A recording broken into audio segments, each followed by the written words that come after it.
So this is the controller of my Sony Ericsson speaker S Master digital amplifier, and I've disassembled it because it has some dents here and I want to straighten them up. I wasn't initially going to record this, but I am just looking at the quality of this thing and I just had to show you this.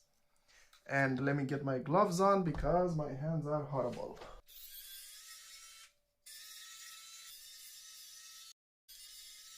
Try my best not to damage these because these are some pretty awesome speakers. Okay. No wonder this thing is heavy. Is this thing supposed to slide out, or how are you supposed to take this thing apart? I do not know. That's one cable. That's another. I think it opens on the bottom. Okay. There we go. These are just sliding in. Okay, now it's moving. Try not to scratch these buttons.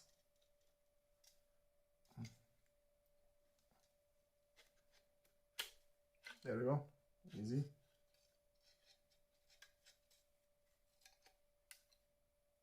Finally out. Okay. This is the whole speaker assembly. Oh my god. And they sound awesome, by the way. Like I already mentioned this. Front amp. Look at this.